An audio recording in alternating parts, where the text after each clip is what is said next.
आइए आज हम लोग समझते हैं प्रकाश की अपवर्तन किसे कहा जाता है। ठीक है, पिछले कई क्लासों में हम लोगों ने प्रकाश के परावर्तन से संबंधित बहुत सारे घटनाएं पढ़े थे, न्यूमेरिकल देखे, उस टाइप का हर एक प्रश्न, बहुत सारे ऑब्जेक्टिव भी देखे थे। ठीक है, तो परावर्तन चैप्टर आप लोगों का कंप्लीट हो गया है। अब इस क्लास में हम लोग शुरू करने वाले हैं आज से प्रकाश का अपवर्तन क्या है, यानी कि प्रकाश की अपवर्तन घटना किसे कहा जाता है, ये सारी चीज़ों को समझेंगे। साथ ही अगर पानी में हम लोग पेन या डंडा जब डुबाते हैं तो वो तिरछा नज़र क्यों आता है, किस घटना के कारण नज़र आता है, ये सारे चीज़ों को हम लोग समझेंगे। ठीक है, तो आइए आज समझते हैं कि प्रकाश का अपवर्तन क्या है, किसे कहते हैं।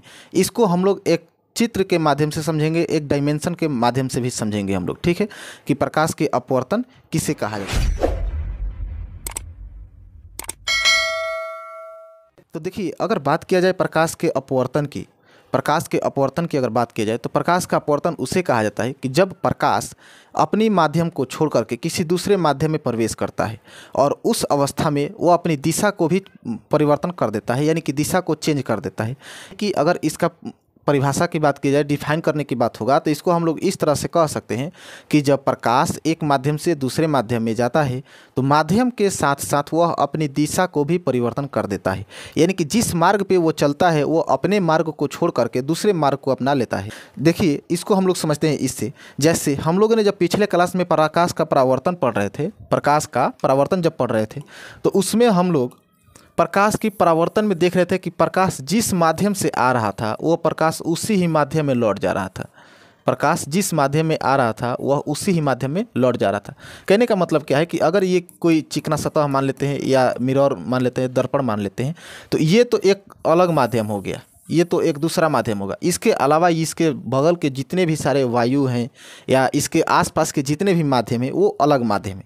लेकिन जब प्रकाश अपने माध्यम में लौट जाता है तो इस घटना को प्रकाश का परावर्तन कहा जाता है।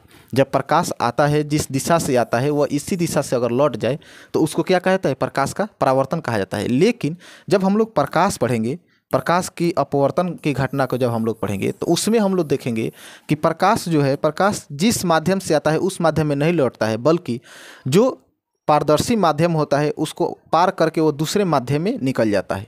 यानी कि हमारे कहने का मतलब क्या है कि मान लीजिए कि ये कोई दूसरा माध्यम है जो कि पारदर्शी है और इस पे प्रकाश को आपतित किया जाए, तो ये क्या करता है कि यहाँ से ये परावर्तन नहीं होता है, यहाँ से ये परावर्तन नहीं होता है, जबकि ये प्रकाश क्या करता है कि इस पारदर्शी माध्यम को पार करके इस माध्यम को पार कर जाता है, यानी कि ये दूसरे माध्यम में चला जाता है। जैसे देखिए, ये क्या हुआ, ये तो इस साइड का ये जितना भी है ये सब के सब ये क्या है, ये एक दूसरा माध्यम है। इसके बगल का जितना भी है ये सब के सब क्या है, ये दूसरा माध्यम है। तो ये दूसरे माध्यम में प्रवेश कर जाता है जब प्रकाश, तो जब प्रकाश को दूसरे माध्यम में प्रवेश करने की घटना क्या कहलाता है, प्रकाश का अपवर्तन कहलाता है। ठीक है, प्रकाश का अपवर्तन कहलाता है। तो इसी घटना को हम लोग प्रकाश का अपवर्तन कहते हैं। अब समझिए, प्रकाश की जब हम लोग परिभाषा पढ़ेंगे तो उसमें हम आप लोगों को बताएंगे कि प्रकाश जब एक माध्यम से दूसरे माध्यम में प्रवेश करता है तो माध्यम के साथ साथ वो अपनी दिशा को भी चेंज कर लेता है। जैसे यहाँ अगर देखें हम लोग इसकी अगर बात करें तो देखिए, ये किरणें आ रही थी, ये प्रकाश की किरणें आ रही थी और ये एक दूसरा माध्यम है और ये दूसरा माध्यम है। हालांकि जब जिस माध्यम से प्रकाश का अपवर्तन होता है वह पहले माध्यम की अपेक्षा सघन होता है। कहने का मतलब है कि प्रकाश इस माध्यम में जो है चल रहा था और इसके बाद इस पारदर्शी माध्यम से होकर के ये अपवर्तन हो गया, तो ये जो माध्यम है, ये माध्यम इसके अपेक्षा ये क्या होगा, सघन होगा। इसके अपेक्षा क्या होगा, ये सघन होगा। हालांकि ये सघनता अधिक है या कम है ये पदार्थ की प्रकृति पे निर्भर करता है। ठीक है, पदार्थ की प्रकृति पे निर्भर करता है। जैसे अगर हम बात करें एक सिंपल कांच का, जैसे यहाँ देखिए ये क्या है, ये एक कांच है। यहाँ अगर बात किया जाए तो यहाँ देखिएगा, तो यहाँ पे हमने एक कांच लिया हुआ है और इसके बगल का ये जितने भी घटना आसपास के ये जो माध्यम है ये सब के सब वायु के माध्यम अगर मान लिया जाए। जैसे कहने का मतलब है कि मान लीजिए कि ये एक कांच है और इस कांच को अगर खुला वायु में रखा जाए तो जब प्रकाश वायु में प्रवेश करेगी तो वायु उसके लिए अलग माध्यम हो जाएगा और वायु से होते होते जब इस कांच पे पड़ेगी, इस कांच पे जब पड़ेगी तो कांच वायु की अपेक्षा क्या होता है, सघन होता है। यानी कि इसके पदार्थ के जो कण होते हैं एक दूसरे के काफ़ी नज़दीक होते हैं, जबकि वायु के कण एक दूसरे से दूरी पर होते हैं। इस वजह से वायु को हम लोग विरल माध्यम मानते हैं और इसको हम लोग सघन माध्यम मानते हैं। ये माध्यम क्या होते हैं इसको हम लोग आगे समझेंगे फिलहाल। ठीक ठीक है। तो हम लोगों को समझना है अभी प्रकाश का अपवर्तन किसे कहा जाता है। तो देखिए, अगर प्रकाश जिस माध्यम से आए उसी माध्यम में लौट जाए, प्रकाश का परावर्तन कहलाता है। लेकिन प्रकाश अगर जिस माध्यम से आ रहा है उस माध्यम में ना लौट करके दूसरे माध्यम में प्रवेश कर जा रहा है, साथ ही अगर अपनी दिशा से विचलित हो जा रहा है, तो इस घटना को हम लोग प्रकाश का अपवर्तन कहेंगे। जैसे इसको यहाँ समझते हैं कि ये प्रकाश आ रही थी, अगर ये कांच न होता, ये जो बीच में हमने कांच लगाया है, ये कांच अगर न होता तो ये प्रकाश अगर देखा जाए तो ये सीधा इस तरह से होकर के निकल जाती, ये सीधा इस तरह से होकर के निकल जाती। लेकिन कांच को जैसे ही लगाया गया, ये प्रकाश इस दिशा को छोड़ करके ये इस दिशा में मुड़ गई। यानी कि आप देख सकते हैं कि इस दोनों की दूरियां में डिफरेंट होती ही जा रही है। यानी कि इस प्रकाश की किरण को जिस दिशा में जाना था वो उस दिशा में न जा करके वो दूसरी दिशा में चली गई है। इस तरह से हम लोग इसको कह सकते हैं कि इस घटना, ये कौन सी घटना है, ये प्रकाश का अपवर्तन है। तो फिर से समझते हैं प्रकाश का अपवर्तन किसे कहता है। तो जब प्रकाश किरण किसी एक माध्यम से चलती है और दूसरे माध्यम में प्रवेश कर जाती है, साथ ही जब वो अपनी दिशा से विचलित हो जाती है, तब इस घटना को हम लोग प्रकाश का अपवर्तन कहते हैं। और इसकी और विशेष गहराई के रूप से हम लोग यहाँ समझ सकते हैं। जैसे यहाँ देखिए, ये प्रकाश कोई आती थी, आ रही है, ये प्रकाश है जिसे इंसिडेंट रे कहा गया है, आपतित किरण कहा गया है। आने वाली प्रकाश किरणों को आपतित किरण कहा गया है। हम लोगों ने परावर्तन वाले चैप्टर में समझे हैं, तो यहाँ हमें नहीं लगता है कि आपतित किरण, परावर्तित किरण या अपवर्तित किरण क्या है बताना पड़ेगा।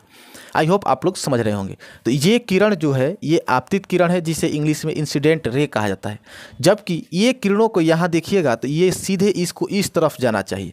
अगर ये कांच को न लगाया जाता तो ये किरणें सीधे इस दिशा में जाती। लेकिन जैसे ही इस कांच को लगाया गया, कहने का मतलब है ये एक दूसरा माध्यम हो गया। यानी कि ये जो कांच के बाहरी साइड का जो माध्यम है ये दूसरा माध्यम है, और ये कांच खुद में दूसरा माध्यम है। यानी कि इसको हम लोग माध्यम 1 मानेंगे और इसको हम लोग माध्यम 2 मानेंगे। इस तरह से जब प्रकाश किरण माध्यम 1 से आ रही थी तो माध्यम 2 में जैसे ही आई, ये अपनी इस दिशा से विचलित होकर के इस दिशा में आने लगी। यानी कि ये इस आपतित किरण को इस तरफ से जाना था, लेकिन उस तरफ से ना जा करके ये इधर मुड़ गई। इस घटना को हम लोग प्रकाश का अपवर्तन कहेंगे। ठीक है, अब समझते हैं कि ये घटना होती क्यों है। तो देखिए, प्रकाश जैसे ही माध्यम को चेंज करता है तो कांच की जो है ये इसका माध्यम थोड़ा सघन होती है। प्रकाशतः ये सघन होता है। प्रकाशतः कहने का मतलब है कि प्रकाश के लिए सघन होता है, और जब सघन होता है तो ये प्रकाश जैसे ही इसमें अपवर्तित होती है तो ये अभिलंब की तरफ अपवर्तित हो जाती है। ये देखिए, यहाँ पे एक अभिलंब डाला गया है, यहाँ पे ये एक अभिलंब है जिसको एन से सूचित किया गया है। क्यों एन से सूचित किया गया है? क्योंकि एन से नॉर्मल होता है, एन से नॉर्मल होता है, और नॉर्मल को हिंदी में अभिलंब कहा जाता है। और ये अभिलंब हर एक बिंदु पर, हर एक सतह पे 90 डिग्री पे होता है। ठीक है, तो इस तरह से ये जो नॉर्मल है, इस नॉर्मल तरफ प्रकाश जब अपवर्तित होती है तो ये नॉर्मल की तरफ ये मुड़ जाती है, और इस तरह की घटना को हम लोग प्रकाश का अपवर्तन कहते हैं। आई होप आप लोग समझ रहे होंगे। तो ये प्रकाश की अपवर्तन की घटना थी। अब बात करते हैं प्रकाश के अपवर्तन की। अगर अब इस और गहराई से देखें तो आप इसको यहाँ समझ सकते हैं। जैसे यहाँ देखिए, प्रकाश की ये किरण है, प्रकाश की ये एक किरण है जो इस तरफ से जा रही है, लेकिन जैसे ही ये इस कांच पे पड़ता है, ये कांच पे आप देखिएगा तो ये इधर चला गया है, और जैसे ही फिर कांच से बाहर निकल रहा है तो फिर ये इधर चला गया है। आप देख रहे हैं कि जैसे जैसे इसका अपवर्तन हो रहा है वैसे वैसे इसकी दिशा भी क्या हो रही है, चेंज होते चली जा रही है। जैसे अगर बात करें यहाँ पे देखा जाए तो यहाँ से देखिए, इस किरण को सीधा इस तरफ जाना चाहिए, इस किरण को सीधा इस तरफ से जाना चाहिए, लेकिन ये जैसे ही कांच में प्रवेश की ये इधर चली गई, और कांच से फिर जैसे ही निकली ये कहाँ चली गई, इधर चली गई। यानी कि अगर बात किया जाए, अगर हम लोग यहाँ अभिलंब खींचे यानी कि नॉर्मल अगर खींचे यहाँ पे भी, तो आप देखिएगा कि जब प्रकाश विरल माध्यम से सघन माध्यम की तरफ जा रहा है तो ये नॉर्मल की तरफ मुड़ जा रहा है, और फिर जैसे ही सघन से विरल माध्यम की तरफ जा रहा है तो ये क्या हो जा रहा है, नॉर्मल से दूर हटने लग रहा है। इस घटना को हम लोग और विस्तार से समझ सकते हैं प्रिज्म में जब बड़ विक्षेपण करते हैं उसमें, वो भी प्रकाश के अपवर्तन की घटना के कारण ही होती है। आई होप आप लोगों को प्रकाश के अपवर्तन की घटनाएं समझ में आ रही होगी। ठीक है, अब देखिए, अब अगर बात की जाए प्रकाश के अपवर्तन की घटना की, तो प्रकाश के अपवर्तन जो होती है ये तो इसका भी 2 नियमें होती है। जैसे प्रकाश के परावर्तन के 2 नियमें पढ़े थे, सेम इसका भी 2 नियम होती है। प्रकाश के अपवर्तन के घटना की भी 2 नियम होती है।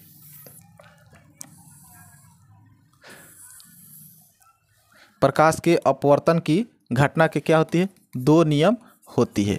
जैसे समझते हैं पहला नियम में क्या होता है, तो आप ध्यान दीजिएगा बैक क्लास में चल करके प्रकाश के परावर्तन जब हम लोग पढ़ रहे थे तो उसमें दो नियम में पहला नियम ये लिखे थे कि आपतित किरण, परावर्तित किरण और अभिलंब तीनों एक ही बिंदु पे होता है, यानी कि एक ही आपतन बिंदु पे होता है या समतल पे होता है। ऐसे कई जगह ये नियम में कई जगह अलग अलग रूप में लिखी जाती है, हालांकि इन तीनों में एक ही चीज़ सम्मिलित होता है, आपतित किरण, परावर्तित किरण और अभिलंब। तो देखिए वो परावर्तन था, और वैसे ही जब अपवर्तन हम लोग पढ़ेंगे ना तो इसमें हम लोग कह सकते हैं कि आपतित किरण, यहाँ देखते हैं ये एक कोई सघन माध्यम हो गया और ये प्रकाश किरण आ रही है इस पे। ये जब प्रकाश किरण आ रही है इस वजह से हम लोग इसको क्या कहेंगे, आपतित किरण कहेंगे। जबकि ये जिस बिंदु पे आ रही है इस बिंदु को हम लोग क्या कहेंगे, आपतन बिंदु कहेंगे। इसको क्या कहेंगे, आपतन बिंदु, क्योंकि आपतन बिंदु की परिभाषा होती है कि प्रकाश के आपतित किरण जिस बिंदु पे पड़ती है इसलिए उसको हम लोग आपतन बिंदु कहते हैं। ठीक है, तो ये बिंदु क्या कहलाएगी, आपतन बिंदु कहलाएगी। जबकि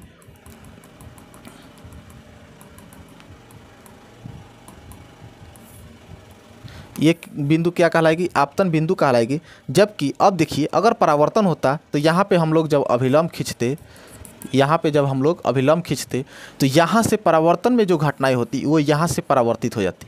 लेकिन यहाँ पे हम लोग परावर्तन नहीं देखना है, हम लोग को अपवर्तन पढ़ना है इस वजह से, और ये माध्यम भी दूसरा है तो यहाँ पे परावर्तन तो होने वाली नहीं है। लेकिन ये पारदर्शी माध्यम है, इस वजह से जो है ये क्या होगा, अभिलंब की तरफ ये मुड़ जाएगा। ये क्या हो जाएगा, अभिलंब की तरफ मुड़ जाएगा और ये यहाँ से फिर इधर मुड़ जाएगा। जैसे ही, यानी कहने का मतलब देखिए दो हमने नॉर्मल लिया है, ये दोनों क्या है, नॉर्मल है, अभिलंब है। जब प्रकाश किरण आती है तो जैसे ही कांच में प्रवेश करती है ये अभिलंब की तरफ मुड़ जाती है, क्योंकि यह अपवर्तन की घटना है। और अपवर्तन की यही परिभाषा होती है कि जब प्रकाश माध्यम के साथ साथ दिशा परिवर्तन कर दे, प्रकाश का अपवर्तन कहलाता है। तो यहाँ देखते हैं जब प्रकाश किरण इस आपतन बिंदु से जैसे ही अपवर्तित होती है अभिलंब की तरफ हो जाती है। लेकिन इस सघन माध्यम जो है, यानी कि इस कांच जो है, इस कांच से जैसे ही प्रकाश किरण अपवर्तित फिर होती है, यानी कि सघन माध्यम से विरल माध्यम की तरफ जाती है, ये अभिलंब से दूर हटने लगती है। और इस वजह से देखिए इस किरण का यहाँ पे दो बार अपवर्तन हो रहा है, इस वजह से इस किरण को अब हम लोग निर्गत किरण कहेंगे। इस किरण को हम लोग क्या कहेंगे, निर्गत किरण कहेंगे। जब प्रकाश की किरण का एक बार से अधिक अपवर्तन हो जाता है तो उस प्रकाश की किरण को हम लोग निर्गत किरण कहते हैं। ठीक है, देखिए ये इस किरण को हम लोग क्या कहेंगे, निर्गत किरण। तो देखिए पहला नियम में क्या था कि आपतित किरण, अपवर्तित किरण तथा आपतन बिंदु पे खींचा गया अभिलंब, यानी कि ये है आपतित किरण जिसको आई कहा जाता है और ये है अपवर्तित किरण। इसी बिंदु से तो अपवर्तन हो रहा है ना, इसलिए इसको क्या लिखेंगे, आर लिखेंगे। और ये है नॉर्मल यानी कि अभिलंब। तो आपतित किरण, अपवर्तित किरण और अभिलंब तीनों कहाँ होते हैं, एक ही तल में होते हैं। ये परावर्तन के पहले नियम के सेम अनुसार मिलता जुलता है, दूसरा नियम भी सेम मिलता है। ठीक है, दूसरा नियम क्या कहता है, यहाँ समझते हैं दूसरा नियम क्या कहता है।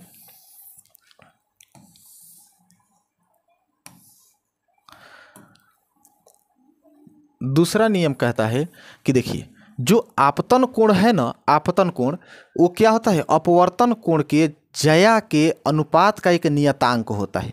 परावर्तन कोण में हम लोग परावर्तन में क्या पढ़े हैं, प्रकाश का परावर्तन में हम लोगों ने देखा है कि आपतन कोण जो होता है, यानी कि कोण आई जो होता है ये बराबर होता है किसके, कोण आर के। कोण आई जो होता है ये बराबर होता है किसके, कोण आर के। और जबकि अपवर्तन जब हम लोग पढ़ेंगे तो इसमें हम लोग देखेंगे कि इसमें ये घटना नहीं होने वाली है। यानी कि अपवर्तन में क्या होता है कि आपतन कोण की ज्या, आपतन कोण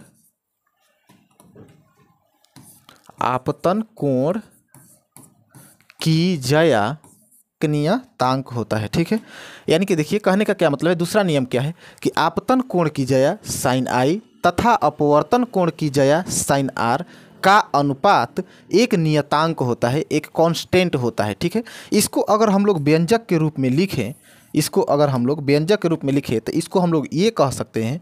अब देखिए अनुपात का मतलब होता है बट्टा, यानी कि साइन आई बट्टा जो साइन आर होता है ये एक कांस्टेंट होता है, एक नियतांक होता है जिसे म्यू द्वारा सूचित किया जाता है। अपवर्तन की दूसरे नियम को कांस्टेंट के रूप में म्यू से लिखा जाता है, यानी कि म्यू बराबर साइन आई बटा साइन आर होता है, जहां आई जो है ये आपतन कोण की ज्या होती है और आर जो है अपवर्तन कोण की ज्या होती है, और म्यू जो है ये अपवर्तन कोण के लिए एक कांस्टेंट का काम करता है, एक नियतांक का काम करता है। अब समझते हैं इस बात को। अब आप लोगों ने कई जगह पढ़े होंगे कि अपवर्तन के दूसरे नियम को स्नेल का नियम भी कहा जाता है। अपवर्तन के दूसरे नियम को स्नेल का नियम भी कहा जाता है। तो यहाँ पे लिख सकते हैं नोट करके, या इसको भी लिख सकते हैं कि अपवर्तन के दूसरे नियम को क्या कहता है? स्नेल का नियम कहा जाता है, यानी कि म्यू बराबर साइन आई बट्टा साइन आर को ही स्नेल का नियम कहा जाता है, ठीक है। इसको हम लोग कह सकते हैं कि साइन आई बटा का साइन आर क्या है? एक स्नेल का नियम कहलाता है, और ये आप लोग के ऑब्जेक्टिव के दृष्टि से महत्वपूर्ण है। स्नेल का नियम किससे कहता है? तो देखिए, इसमें दो तरह के प्रश्न पूछे जा सकते हैं कि अपवर्तन के दूसरे नियम को किसके नियम कहा जाता है? तो स्नेल का नियम कहा जाता है। अथवा अगर ऑप्शन में आपको इस टाइप का 4 ऑप्शन दे करके प्रश्न ये पूछ सकता है कि निम्नलिखित में से कौन सा स्नेल के नियम को दर्शाता है, या इनमें से कौन सा स्नेल का नियम कहलाता है, और उसमें किसी एक ऑप्शन में हो सकता है साइन आई बटा का साइन आर, नहीं तो पूरा फॉर्मूला ही हो सकता है कि म्यू बराबर साइन आई बटा का साइन आर। आई होप आप लोगों को समझ में आया होगा कि अपवर्तन क्या है, अपवर्तन की नियम कितने होती है, किसे कहा जाता है, ठीक है। अब देखिए, अगर अपवर्तन की बात किया जाए, हम लोग का एक प्रश्न था जब हम लोग थंबनेल देखे होंगे तो उस पर एक प्रश्न था कि हम लोग जब डंडा या कलम को पानी में डुबाते हैं तो हमें तिरछा नज़र क्यों आता है। हालांकि ये प्रकाश के अपवर्तन की घटना है। जैसे यहाँ देखते हैं, यहाँ पे ये गिलास जो है रिक्त है, अभी ये गिलास क्या है? ये रिक्त है। रिक्त का मतलब इसमें कुछ नहीं है, ये गिलास खाली है अभी, और दूसरे गिलास में क्या किया गया है? पानी को डाल दिया गया है। दूसरे गिलास में क्या किया गया है? पानी को डाल दिया गया है। यहाँ पे रिक्त है, रिक्त गिलास में एक पेन को डाला गया, तो ये जैसे डाला गया वैसा ही दिखाई दिया। जबकि दूसरे गिलास में जैसे ही पानी भरा गया और पानी भर करके इसमें पेन को डाला गया, यानी कि पेंसिल को डाला गया, तब हम देख रहे हैं कि ये पेन की जो दिशा है ये इस दिशा में है। लेकिन जैसे ही जब पानी के अंदर जा रहा है तो ये पेन अपने वास्तविक स्थान से हट करके दिख रहा है। ये पेन अपने वास्तविक स्थान से हट करके दिख रहा है। इस तरह से आप देख सकते हैं कि पानी में डूबा हुआ डंडा या पेन किस तरह से दिखता है। अब इसी घटना को हम लोगों को समझना है कि आखिर ये दिखता क्यों है। तो देखिए, अभी हमने थोड़ी देर पहले देखा कि प्रकाश जैसे ही विरल माध्यम से सघन माध्यम की तरफ जाता है वो अभिलंब की तरफ मुड़ जाता है, और फिर जैसे ही सघन से विरल की माध्यम तरफ जाता है तो अभिलंब से वो दूर हटने लगता है। यानी कि इसको हम लोग इस तरह से समझ सकते हैं कि यहाँ देखिए, ये कोई एक सघन माध्यम है और प्रकाश किरण इस पे आपतित हो रही है। तो अब देखिए, ये अगर हम अभिलंब कहें, इसको अगर हम अभिलंब माने, तो ये प्रकाश जब अपवर्तन होगा प्रकाश का, तो ये अभिलंब की तरफ मुड़ जाएगा। देखिए, इस प्रकाश को इधर जाना चाहिए था, लेकिन उधर न जा करके ये इधर मुड़ गया, और ये प्रकाश फिर जैसे ही दूसरे पृष्ठ पर पड़ेगा, अब यहाँ पे हम लोग अभिलंब खींचेंगे तो ये प्रकाश यहाँ से इधर आ जाएगा। तो देखिए, जब सघन में जा रहा है तो अभिलंब की तरफ जा रहा है, यानी अभिलंब के पास जा रहा है, लेकिन जैसे ही दूर सघन से फिर विरल में जा रहा है तो अभिलंब से दूर हटते जा रहा है। अब एक बात इमेजिन कीजिए, परावर्तन जब हम लोग पढ़ रहे होंगे तो उसमें हम आप लोगों को बताएं कि किसी भी वस्तु को हम लोग तभी देख सकते हैं जब उस वस्तु का या तो अपवर्तन हो रहा हो या परावर्तन हो रहा हो। सीधा सीधा कहने के बात यह है कि उस वस्तु से जब तक प्रकाश हमारे नेत्रों पर नहीं पड़ेगी, यानी हम लोगों के नेत्रों पर जब तक नहीं पड़ेगी, तब तक हम उस वस्तु को नहीं देख सकते हैं। प्रकाश भी रहे, वस्तु भी रहे, कोई फर्क नहीं पड़ता है। जब तक उस वस्तु का प्रकाश जब तक नेत्रों पे नहीं पड़ता है, हम लोग नहीं देख पाएंगे। और इसका अगर आप लोग प्रैक्टिकली जांच करना चाहेंगे तो जांच कर सकते हैं। जैसे आपने जिस वस्तु को भी देख रहे हो, ठीक है, देख रहे हैं, आप अपनी आंखों के सामने एक हाथ को रख लीजिए। अब आप किसी भी वस्तु को नहीं देख पाएंगे। वस्तु भी है, प्रकाश भी है, लेकिन जब अपने आंखों पे हाथ रख लीजिएगा तो आप किसी भी वस्तु को नहीं देख पाइएगा। समस्या यही है कि जब वस्तु को हम लोग देख रहे होते हैं तब तक वस्तु से निकलने वाली प्रकाश किरणें हमारे नेत्रों पे पड़ रही होती है। जब हम लोग हाथ रख लेते हैं अपने आंखों पे, तब उस वस्तु से निकलने वाली प्रकाश और हमारे नेत्रों के बीच संबंध टूट जाता है। इस वजह से हम किसी भी वस्तु को नहीं देख पाते हैं। और यही प्रकाश का जो है घटना यहाँ पे निर्धारित होता है। यही प्रकाश की जो है घटना यहाँ पे लागू होता है। जैसे यहाँ देखिए, ये प्रकाश, ये जो वस्तु है इतना दूर है, ये विरल माध्यम में, ये कहाँ है, विरल माध्यम में। और ये वस्तु जो है इतना जो है भाग, इतना भाग है इसका सघन माध्यम में, इतना भाग इसका सघन माध्यम में। अब देखिए, इस वस्तु को हम लोग इतने दूरी की भाग को कब देख पा रहे हैं, तो जब इतने दूरी से प्रकाश हमारे नेत्रों पे पड़ रहा होगा तब इसकी दूरी को देख पा रहे हैं। लेकिन अगर इस वस्तु की बात किया जाए तो ये वस्तु हम लोग कब देख पा रहे हैं, तो जब इस वस्तु से प्रकाश हमारे नेत्रों पे पड़ रहा है। यानी कि कहने का क्या मतलब, बात समझिए, यहाँ पे हम समझाना क्या चाह रहे हैं आपको।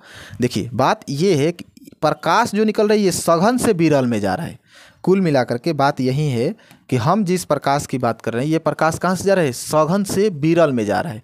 तो अब बताइए, जब यहाँ पे अभिलंब खींचा जाएगा, अभिलंब जब यहाँ पे खींचा जाएगा, जब अभिलंब यहाँ पे खींचा जाएगा, ये क्या है, नॉर्मल है, तो ये तो इससे तो दूर ही जाएगा ना, बताइए। और जब दूर जाएगा तो हमारे जब नेत्रों पे पड़ेगा तो ये इसके और अंदर दिखाई देगा।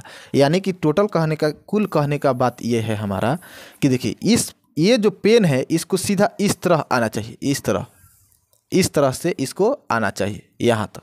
जबकि यहाँ से देखा जाए तो बहुत हट के ये दिख रहा है। ये कारण क्यों है, तो प्रकाश जो हमारे नेत्रों पे पड़ रहा है ये पानी से बाहर निकलते समय अभिलंब से दूर हट जा रहा है।